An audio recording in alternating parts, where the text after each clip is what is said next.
Bakit may babae na nagstay sa isang lalaki pero madami sila? Let's cite an example. Isang lalaki, apat ang babae, sabay-sabay, karelasyon. Alam ng mga babaeng yun. Pumapayag sila. Okay, let's say, yung isa pinakasalan, yung tatlo, extra. So, may extra babae, tatlo, ito, married. Lahat ito pumapayag na sila ay mag-stay doon sa isang lalaki na yon. O kaya, walang pinakasalan sa kanila, apat sila, o tatlo sila sa relationship. So, nag-i-stay sa isang lalaki. Monday, kay Gina. Okay, halimbawa, Monday, Tuesday kay Gina. Wednesday, Thursday, kay Rosana. Okay, tapos yung ibang araw, kay Belen. Okay, and so on and so forth. So, there's, scheduling. Alam nila sa isa't isa.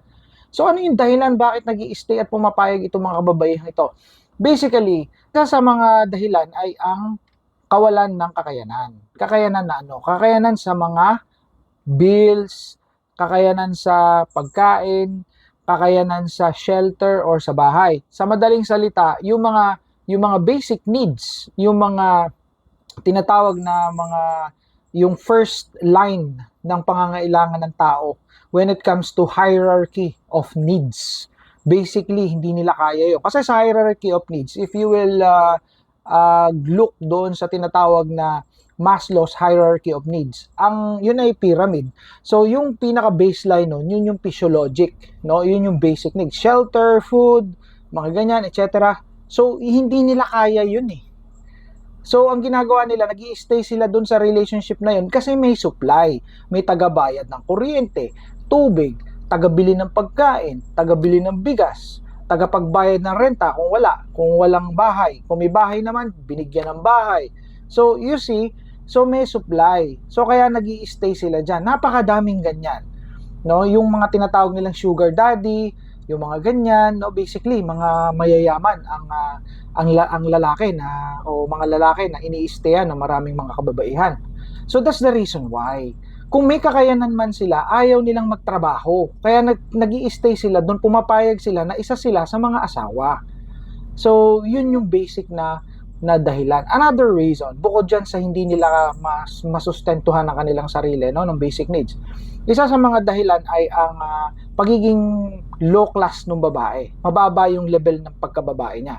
So, ang mga kababaihan kasi, may leveling din yan eh. No, para mas madali nyo maintindihan. May babae na ang kanyang quality o yung kanyang requirements o kanyang criteria sa lalaki ay ganon, no? May mga babae na ang baba ng criteria nila, yung kanilang mga requirements sa lalaki.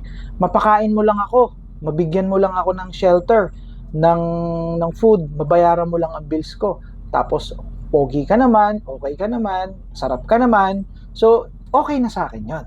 So, ganon. Ngayon, may mga babae naman na kailangan ikaw ay maganda yung trabaho, kailangan engineer ka, kailangan seaman ka, tapos kailangan single ka, kailangan wala kang history ng cheating, kailangan ikaw ay ganito, puro mga positive things. So, niraranking nila yan. So, ang mga babae may kanya-kanya yan na ranking ng lalaki. Ngayon, kapag ang isang babae ay low class o yung mababa ang kanyang qualification sa lalaki, so matatawag natin na low value woman siya. Kasi pumapayag lang siya ng ganito eh. So kahit na maraming babae yung asawa niya o yung kanyang boyfriend o kanyang kalibin, okay lang yun. Kasi hindi naman maarte, no? Hindi naman maarte yung kanyang hindi siya maarte pagdating sa requirements, sa madaling salita. You got my point. So, wag kayong hahanga. Ito this is my takeaway. Wag kayong hahanga sa lalaki na madaming mga babae. Wow, ang lupit mo, boss. Ang lupit mo, boy. Sa inuman, payabangan yan no? Yabang na yabang ang iba doon sa isang lalaki na yon. Tapos hangang-hanga, no? Wow, ito si pare, ang daming asawa nito. Mga magaganda yung mga asawa niya, ganyan-ganyan. Nakakahili ka pare, idol kita. May mga gumaganon pa, huwag kayo mahihili. Why? Dahil, hindi nyo alam, yung asawa nyo, high value woman yon, kahit nag-iisa lang yon. High value woman yon. Yung mga babae niya na pumapayag, no? Halimbawa, 4 na babae o 3 babae na pumapayag na sabay-sabay, mga low value women yon. Kaya huwag kayong maiinggit. Kaya ako, pagka meron akong kainuman na nagyayabang na meron siyang asawa sa ganung lugar, sa Pangasinan, may asawa siya sa Bicol, may asawa siya sa Samar, o may asawa siya sa Mindoro, hindi ako nahanga.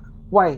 Because, based sa aking analysis, basically, ang mga babae na yon ay mga low value women. Okay? You got my point? Low value women. Tingnan nyo yung mga asawa nyo. Tingnan nyo. Yan ang mga high value women. Hindi yan papayag na gawin mo silang dalawa. Dahil mataas ang tingin nila sa sarili nila. Mataas ang respeto nila sa sarili nila. Hindi sila mayabang.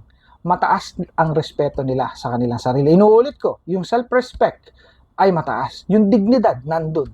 Okay? Kaya huwag niyong bastusin ang mga asawa niyo sa pamamagitan ng pagkuha ng isa pang babae.